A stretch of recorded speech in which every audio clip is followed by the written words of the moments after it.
Salut les chefs et bienvenue dans notre nouvelle vidéo. Aujourd'hui, un peu de salé, nous allons travailler le toast d'avocat. Bien entendu, nous allons ajouter un peu d'amour et un tout petit peu de technique, nous allons le rendre un peu plus gourmand pour que vous puissiez recevoir vos invités autour d'un beau toast d'avocat. Mais avant de commencer, abonnez-vous à cette page, mettez-nous un like et surtout activez la cloche pour suivre toute notre actualité. C'est parti pour la vidéo. Nous allons utiliser bien entendu de l'avocat. Donc là, nous sommes sur de l'avocat assez mûr. Nous allons avoir besoin de radis, d'oignons rouges, de 3 citrons verts, un peu de roquette. Nous allons utiliser des tomates cerises, un peu de feta. Ici, nous allons avoir la ciboulette, le pain. Donc là, on est sur du pain de seigle déjà tranché, du saumon et des œufs. Je me mets en place et on y va.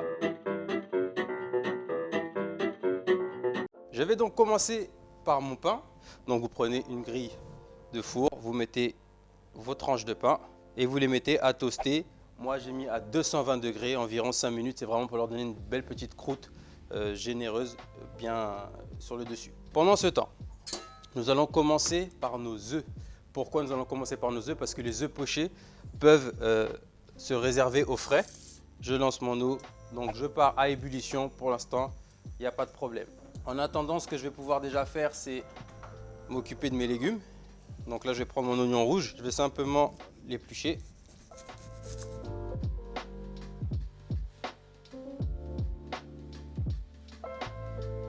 Ensuite, pour le taillage, je vais le tailler donc en rondelles, donc pas trop épaisse, parce qu'après à la dégustation, c'est pas top. Et je vais simplement détacher toutes les petites rondelles comme ceci.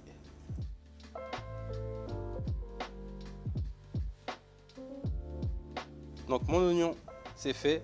La deuxième partie, vous pouvez vous la garder ou dans tous les cas, vous pouvez la réutiliser pour une autre préparation. Pour le radis, donc je vais me retirer la feuille et je vais venir couper donc de fines tranches. Immédiatement les plonger dans l'eau. Ça va conserver la couleur et ça va éviter qu'elle s'oxyde. Et vous faites la même chose pour l'ensemble des radis. Mes radis sont taillés, ils sont rangés. Tout est ok, nous allons pouvoir passer à l'œuf poché. Pour ça, il vous faut un bac d'eau avec de la glace, pour pouvoir refroidir votre œuf immédiatement après sa cuisson, du vinaigre. Il va vous falloir un petit récipient pour casser vos œufs et vous allez vous préparer un petit bac avec du papier absorbant. Les deux éléments les plus importants vont être la température de votre eau et le bac d'eau froide. Il faut casser vos œufs un par un. Vous cassez votre œuf, vous faites attention à ce que votre jaune ne se casse pas, c'est important. Je vais me laver les mains parce qu'il faut se laver les mains après avoir cassé vos œufs pour les bactéries. Donc là, mon eau, elle est à l'état frémissante. C'est cet état-là de l'eau que je recherche. Je ne veux pas une eau qui bout. Une fois que je suis à frémissement, je vais pouvoir mettre mon vinaigre, hop, et c'est ce qui va permettre de stabiliser mon œuf et la cuisson. Utilisez plutôt des œufs qui n'ont pas été au frigo pour éviter au blanc qui coagule trop tard en fait, parce que plus il est froid, plus il va mettre du temps à coaguler et il va faire refroidir également votre eau. Je crée mon tourbillon et au centre, on vient plonger notre œuf. Et je vais compter donc 3 minutes de cuisson. Donc là, j'arrive en fin de cuisson. Bien entendu, si votre œuf est de calibre plus gros, n'hésitez pas à prolonger de 30 secondes, mais vraiment pas plus. Je vais pouvoir ramasser mon œuf délicatement et le plonger immédiatement dans mon eau glacée pour le refroidir. Je le laisse environ 1 à 2 minutes, simplement le temps de recommencer l'opération pour cuire l'ensemble de mes œufs. Mes œufs pochés sont prêts, ils ont été refroidis immédiatement. Je vais pouvoir les ranger au frais et attaquer du coup mon avocat. Pour mes avocats, donc je vais avoir besoin d'une fourchette et d'un couteau d'office. Je vais garder pour le nombre de convives un demi avocat, de la ciboulette fraîche, un peu de piment de cayenne, du sel et du poivre éventuellement et du citron vert. Je vais tout de suite ouvrir mes avocats en deux.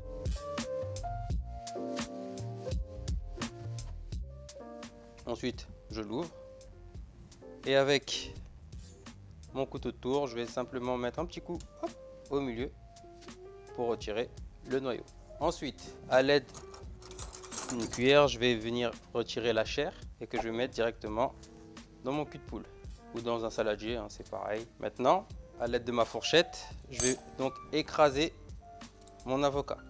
Je je vais garder quand même un peu de morceaux, hein. Je veux pas quelque chose de lisse. Après, si vous le souhaitez à la maison, vous pouvez réaliser quelque chose de bien lisse.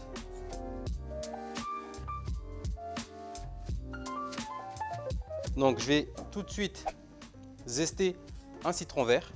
Donc ça c'est pour apporter un peu de fraîcheur.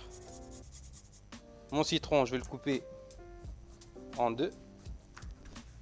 Et je vais simplement extraire mon jus. Donc j'en mets d'abord un demi. Faut pas en mettre trop non plus, sinon c'est acide. Et le reste, je me le garde pour mes autres avocats. Donc je vais pouvoir bien mélanger. Et ça va permettre de garder aussi le vert pour éviter que votre avocat s'oxyde. Ensuite, je vais prendre un peu de ciboulette. Et là, je vais donc ciseler finement ou grossièrement, hein, selon vos préférences. Et gardez-vous un peu de ciboulette, ça nous servira pour la déco. Ensuite, je vais mettre un peu de sel et un peu de piment de Cayenne. Vous pouvez mettre, si vous le souhaitez, un peu de poivre. Je mélange bien. Parfait.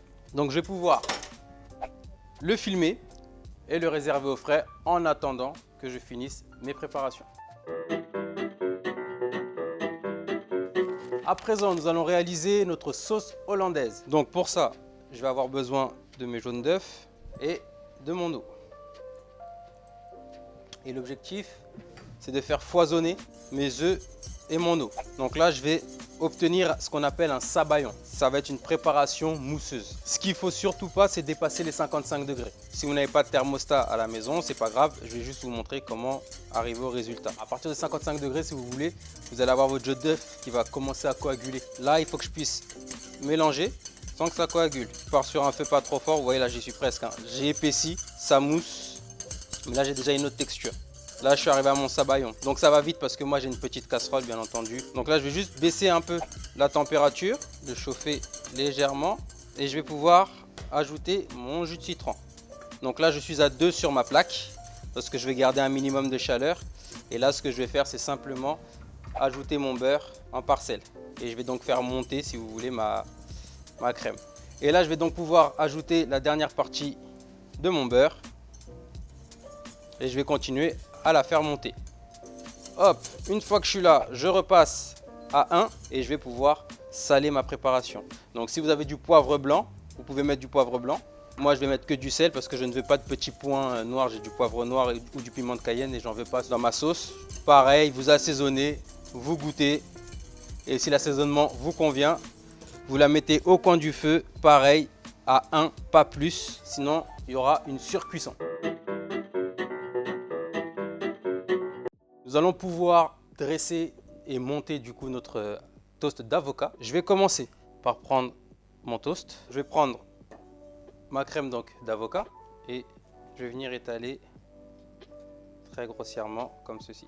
Ensuite, je vais prendre un peu de roquette et je vais en mettre ici pour donner un peu de volume. Bien entendu, qui dit salade dit sauce vinaigrette, juste pour l'assaisonner un petit peu. Et je finis avec ma petite fleur de sel. Ensuite, je vais pouvoir prendre un avocat. Donc, je vais le sortir délicatement. Je vais prendre, rappelez-vous, mon citron que j'avais coupé. Et je vais venir juste lui mettre un petit coup pour éviter que lui aussi ne s'oxyde. Donc, je vais pouvoir le tailler en lamelles. Je vais appuyer légèrement dessus, vous voyez, comme ceci. Et avec mon couteau de tour ou une palette, ce que vous préférez, je vais juste récupérer mon avocat et venir le disposer directement sur mon toast. Tomate cerise, vous en prenez une ou deux que vous taillez en deux. La ciboulette, et vous allez tailler donc des petites tiges comme ceci. Hop. Pour votre feta, vous coupez une petite bande, hop, et après vous venez couper des petits cubes comme ceci. Vous allez vous prendre quelques radis un peu d'oignon et un peu de saumon. Donc là j'ai fait un petit mouvement, c'est juste pour lui donner un peu de volume. Et là maintenant nous allons pouvoir dresser notre assiette. Je vais prendre mon saumon que je vais venir mettre ici. Après là c'est le moment du dressage, hein. Vous vous faites plaisir, hein, bien entendu, vous y allez comme vous le souhaitez. Je vais mettre un peu de tomate pour donner un peu de couleur, un peu d'oignon, toujours pour donner un peu de couleur. Je vais mettre mes tiges de ciboulette, un peu de radis. Voilà, je vais me reprendre un tout petit peu de roquette que je vais mettre juste ici. Alors, je réassaisonne un peu de fleur de sel. Et là, je vais pouvoir mettre mon œuf poché. Pour la feta, je viens l'accompagner un petit peu. Un peu de rouge pour la couleur. Je peux rajouter un peu de feta ici. Un peu là, hop, allez, on va passer tout ce que j'ai. Il nous reste plus que la dernière touche qui va être notre sauce. Et je vais venir napper mon œuf poché et un peu mon avocat. Et voilà comment réaliser un avocat toast assez gourmand et généreux. Et voilà, c'est tout pour moi. J'espère que cette vidéo vous a plu et qu'elle vous servira. J'attends vos recettes avec impatience. Moi, je vous dis à la prochaine pour une nouvelle vidéo.